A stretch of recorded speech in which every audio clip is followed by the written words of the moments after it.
नमस्कार मित्रांनो, निपुण महाराष्ट्र कृती कार्यक्रम 2025 बाबत आणखी एक महत्त्वाची अपडेट, महत्त्वाची माहिती आपण या व्हिडिओमध्ये जाणून घेणार आहोत।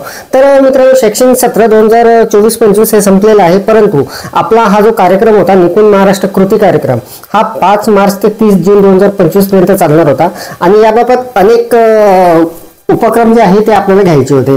तर मित्रांनो, आपल्याला यामध्ये उन्हाळी जे शिबिर आहे ते सुद्धा घ्यायचं होतं आणि त्याबाबतच्या सूचना या अगोदर आलेल्या आहे आणि त्याबाबतचा एक सविस्तर व्हिडिओ सुद्धा आपण बघितलेला आहे।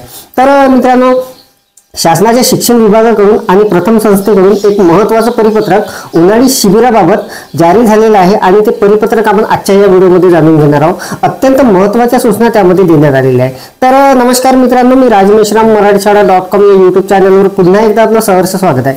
मित्रांनो, निपुण महाराष्ट्र कृती कार्यक्रम 2025 5 मार्च ते 30 जून 2025 पर्यंत उन्हाळी शिबिराबाबत प्रथम संस्था व शिक्षण विभागाचे महत्त्वाचे 2 परिपत्रक जारी झालेले आहे आणि त्यामध्ये अत्यंत महत्त्वाच्या सूचना देण्यात आलेल्या आहेत। तर त्या सूचना कोणत्या असणार आहे, काय परिपत्रक असणार आहे, याची संपूर्ण सविस्तर माहिती जाणून घेण्यासाठी व्हिडिओला स्किप न करता पूर्ण बघा। चॅनलवर जर नवीन असाल तर चॅनलला सबस्क्राइब करायला विसरू नका आणि व्हिडिओ जर आवडला तर व्हिडिओला लाईक व शेअर करा। चला तर मग सुरू करूया।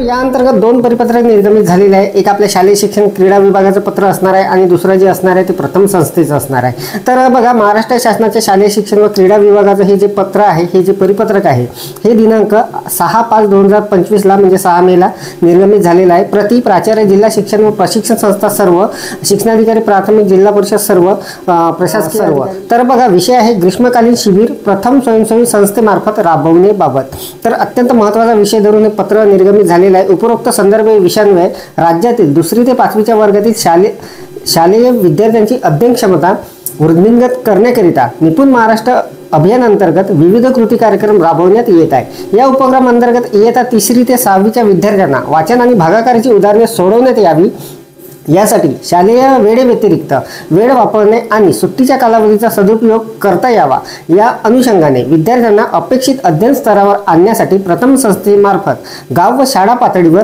ग्रीष्मकालीन शिबिर आयोजित करणे प्रस्तावित होते। त्या अनुषंगाने दिनांक 24 फेब्रुवारी 2025 रोजीच्या गाभा समितीच्या सभेत प्रथम संस्थेने दाखल केलेल्या ग्रीष्मकालीन शिबिर प्रस्तावास सन 2024-25 या वर्षातील मे ते 15 जून या कालावधीसाठी अटी व शर्तीच्या अधीन राहून उपक्रमाच्या अंमलबजावणीस मान्यता देण्यात आलेली आहे। मान्यता पत्राची लिंक सोबत जोडलेली आहे। तरी सदर संस्थेस उपक्रम राबवण्यासंदर्भात सहकार्य करण्याबाबत आपल्या अधीनस्थ यंत्रणेस अवगत करण्यात यावे। राहुल रेखावार, संचालक, राज्य शैक्षणिक संशोधन व प्रशिक्षण परिषद, पुणे। तर मित्रांनो, हे जे पत्र आहे अत्यंत महत्त्वाचं असणार आहे। बऱ्याचशा बांधवांचं कॉमेंट्स आलेले होते की सर याबाबत काही अधिकृत पत्र वगैरे असेल तर ते पाठवा म्हणून। तर मित्रांनो, अत्यंत महत्त्वाचं हे परिपत्रक असणार आहे। उन्हाळी शिबिर होणार आहे, ग्रीष्मकालीन शिबिर होणार आहे। तर याबाबत प्रथम संस्थेचं जे पत्र आलेलं आहे ते सुद्धा आपण सोबतच पाहणार आहोत आणि ते सुद्धा पत्र अत्यंत महत्त्वाचं असणार आहे आणि त्यामध्ये अत्यंत महत्त्वाच्या या सूचना देण्यात आलेल्या आहेत। महाराष्ट्र शासनाच्या शालेय शिक्षण व क्रीडा विभागाचं हे पत्र प्रति राज्य प्रमुख प्रथम एज्युकेशन फाउंडेशन। तर हे जे पत्र आहे 4/5/2025 आहे आणि विषय बघा ग्रीष्मकालीन शिबिर राबवण्याबाबत। तर संदर्भ दिलेला आहे गाभा समितीचे मान्य इतिवृत्त।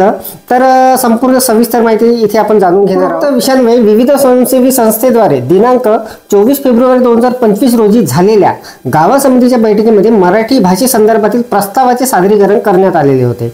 गाभा समितीच्या सभेमध्ये संस्थेने दाखल केलेल्या प्रस्तावास पुढील अटी व शर्तीच्या अधीन राहून सन 2024-25 या वर्षातील मे ते 15 जून या कालावधीमध्ये सदर उपक्रमाच्या अंमलबजावणीसाठी मान्यता देण्यात येत आहे। तर मित्रांनो, हे जे ग्रीष्मकालीन शिबिर आहे, उन्हाळी शिबिर आहे, हे 1 मे ते 15 जून पर्यंत चालणार होतं आणि याचा ऑलरेडी आपण एक व्हिडिओ बघितलेला होता जिथे आपल्याला त्याचं नोंदणी वगैरे करायची होती तो।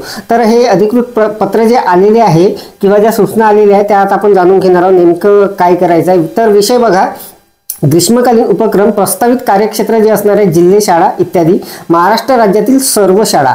तर बघा, प्रस्तावित कार्यक्षेत्रामध्ये महाराष्ट्र राज्यातील सर्व शाळा असणार आहे।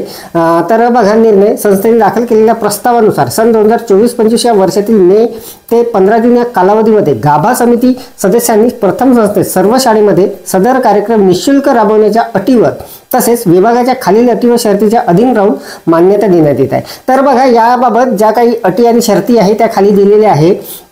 तर त्या सविस्तरपणे आपण जाणून घेऊ. पहिली आहे, आपल्या संस्थेमार्फत सदर उपक्रम सन 2024-25 या वर्षातील मे ते 15 जून या कालावधीत राबवण्यात यावा. सदर उपक्रमाच्या परिणामकारकतेचा अहवाल उपक्रम पूर्ण झाल्यानंतर संबंधित जिल्ह्याच्या जिल्हा शिक्षण व प्रशिक्षण संस्था व प्रस्तुत कार्यालयाच्या मराठी विभागास सादर करावा. त्यानंतर दुसरं जे आहे ते आहे, ज्या शाळेमध्ये हा उपक्रम राबवला जाणार आहे त्या शाळेच्या व्यवस्थापनाला या कार्यक्रमाची संपूर्ण माहिती देण्यात यावी. त्यानंतर आहे, उपक्रमाचे नियोजन करण्याची संपूर्ण जबाबदारी संस्थेची राहील. सदर शिबिर हे ऐच्छिक स्वरूपाचे असून विद्यार्थ्यांना या कार्यक्रमात सहभागी होण्याची सक्ती करता येणार नाही. तर मित्रांनो, अत्यंत महत्त्वाचा मुद्दा हा असणार आहे, विद्यार्थ्यांना या शिबिरामध्ये येण्यासाठी सक्ती करता येणार नाही आहे. उपक्रमाच्या अंमलबजावणीची वेळ मुलांच्या सोयीनुसार व भौगोलिक परिस्थितीनुरूप करणे अनिवार्य राहील. कार्यक्रमाची वेळ शाळा व्यवस्थापन समिती व ग्रामस्थांच्या सहमतीने ठरविण्यात यावी. त्यानंतर आहे, सदर शिबिराचे आयोजन शाळा, ग्रामपंचायत किंवा समाज मंदिर अशा सुरक्षित ठिकाणी करावे. प्रथम संस्थेने गाव पातळीवर स्वयंसेवकाची निवड करण्याकरिता शालेय शिक्षण विभागातील शिक्षण विस्तार अधिकारी, केंद्र प्रमुख, मुख्याध्यापक, शिक्षक व विशेष साधन व्यक्ती यांचे आवश्यक सहकार्य घ्यावे. त्यानंतर आहे, पर्यवेक्षकीय यंत्रणा, स्वयंसेवक यांना कार्यक्रमाच्या घटक संस्थांचे प्रशिक्षण देण्याची जबाबदारी संस्थेची राहील. त्यानंतर आहे, मानवी, भौतिक, आर्थिक इतर कोणत्याही प्रकारच्या संसाधनासाठी संस्थेने केलेल्या कोणत्याही खर्चाचा परतावा शासनाकडून मिळणार नाही याची नोंद घ्यावी. त्यानंतर सदर उपक्रमाबाबत कोणत्याही माध्यमातून प्रसिद्धी देण्यापूर्वी राज्य शैक्षणिक संशोधन व प्रशिक्षण परिषदेशी संपर्क साधावा. त्यानंतर आहे, स्वयंसेवक, सहभागी विद्यार्थी व विद्यार्थिनी यांच्या सुरक्षिततेची जबाबदारी संस्थेची राहील, संबंधित शाळेची राहील. त्यानंतर आहे, उपक्रमाच्या अंमलबजावणी संदर्भात कोणतीही तक्रार प्राप्त होणार नाही याची दक्षता घ्यावी. नंतर आहे, प्रस्तावातील नमूद उपक्रमाची परिणामकारकता तपासण्यासाठी राज्य शैक्षणिक संशोधन व प्रशिक्षण परिषदेतील अधिकारी क्षेत्रस्तरावर उपक्रम कालावधीत कधीही आकस्मिक भेट देतील. त्यानंतर आहे, आपल्या संस्थेद्वारे उपक्रमांतर्गत घेतल्या जाणाऱ्या कृती अथवा सेवा यांचे स्वरूप पूर्णपणे शैक्षणिक किंवा सहशालेय असावे. यामध्ये कोणत्याही विशिष्ट विचारधारेचा किंवा आचरणाचा प्रसार व प्रचार नसावा. त्यानंतर आहे, उपक्रमाची अंमलबजावणी करताना विद्यार्थ्यावर अतिरिक्त ताण येणार नाही याची दक्षता घ्यावी. त्यानंतर आहे, संस्थेने राज्य शैक्षणिक संशोधन प्रशिक्षण परिषद पुणे यांच्या संकेतस्थळावर उपलब्ध साधन सामुग्रीचा उपयोग करावा. जे वर्ग अद्याप निपुण महाराष्ट्र अभियानांतर्गत निपुण घोषित करण्यात आलेले नाहीत त्यांच्यासाठी केवळ निपुण महाराष्ट्र अभियानासाठीचे उपक्रम राबवण्यात येतील याची दक्षता घ्यावी. राहुल रेखावार, संचालक, राज्य शैक्षणिक संशोधन प्रशिक्षण परिषद, महाराष्ट्र, पुणे. तर मित्रांनो, उन्हाळी शिबिराबाबत अत्यंत महत्त्वाचे हे जे परिपत्रक असणार आहे हे शासनाकडून निर्गमित झालेले आहे. तर या दोन्ही परिपत्रकाची संपूर्ण सविस्तर माहिती आपण जाणून घेतलेली आहे. अपेक्षा आहे आपल्याला माहिती समजलेली असेल, व्हिडिओ आवडलेला असेल. या परिपत्रकाची लिंक या व्हिडिओच्या डिस्क्रिप्शनमध्ये देते, तिथे जाऊन आपण डाउनलोड करून घेऊ शकता. व्हिडिओ जर आवडलेला असेल तर व्हिडिओला लाईक करा, शेअर करा आणि माझ्या मराठीशाळा.com या यूट्यूब चॅनलवर जर नवीन असाल तर चॅनलला सबस्क्राईब करायला विसरू नका. पुन्हा व्हिडिओ असाच एका नवीन माहितीसह, नवीन अपडेटसह. तोपर्यंत धन्यवाद.